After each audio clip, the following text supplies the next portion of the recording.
Bonjour, on se retrouve aujourd'hui dans cette nouvelle vidéo pour parler de mise en barre. Qu'est-ce que la mise en barre? La mise en barre est une disposition économique dans un profilé.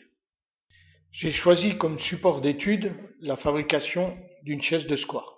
Donc cette fabrication fera l'objet d'une vidéo prochaine. Alors pour voir cette vidéo, n'hésitez pas à vous abonner. À la fin de la vidéo, vous aurez un lien qui vous emmènera sur mon site internet dans lequel j'ai mis la fiche pratique de la mise en barre. Pour réaliser cette chaise de square, j'ai besoin d'un fer-plat de 25 par 5. Avant de réaliser la mise en barre, on doit faire une liste exhaustive de toutes les pièces que l'on a à débiter. Dans mon exemple, je ne vais traiter que du fer-plat de 25 par 5. J'ai 5 éléments à couper par série de 2, donc cela fait 10 pièces. Une petite erreur s'est glissée dans mon inventaire, il faut inverser pied avant et pied dossier. C'est le pied dossier qui fait 1007 mm et le pied avant qui fait 622 mm. Pour réaliser ma mise en barre, je vais partir sur du fer-plat de 25 par 5 d'une longueur de 6 mètres, 6000 mm. Le principe de la disposition économique dans un profilé est très simple. Il suffit de placer d'abord les grandes pièces et on complète dans la chute par les plus petites pièces. Dans mon cas pratique, je vais d'abord commencer par positionner les pièces qui font 1007 mm puisque ce sont les plus longues. Donc je dessine la première barre de 1007 mm et juste après cette barre, je vais tenir compte de la saignée.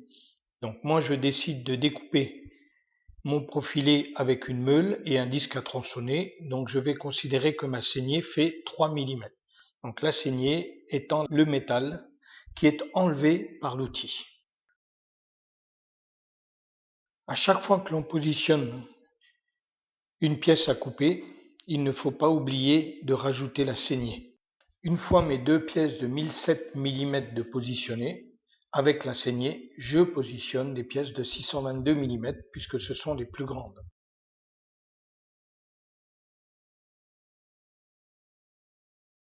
Il suffit ensuite de procéder de la même façon pour les pièces de 371 mm de longueur, les pièces de 42,5 mm et les pièces de 21 mm.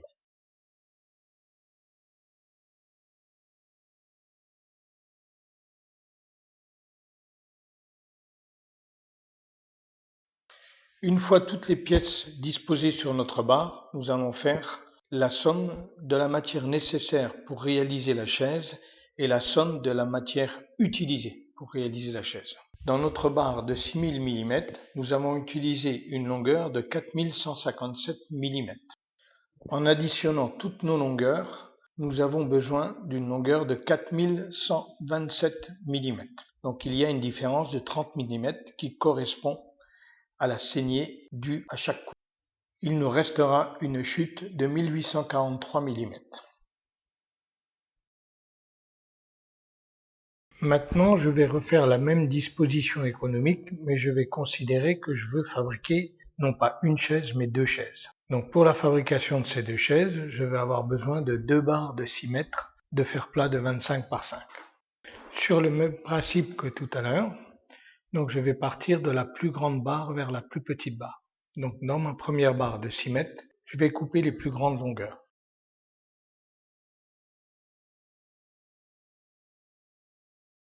Je peux couper les 4 longueurs de 1007 et 3 longueurs de 622. Et je vais voir dans ma chute de 85 mm quels sont les éléments que je vais pouvoir débiter.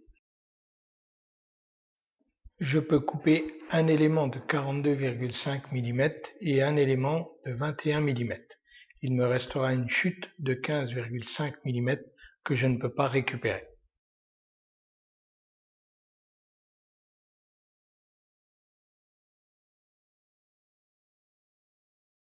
Les éléments restants à couper, je les dispose dans la seconde barre. Dans cette seconde barre, je procède de la même façon. Je pars de la plus grande pièce pour terminer par la plus petite.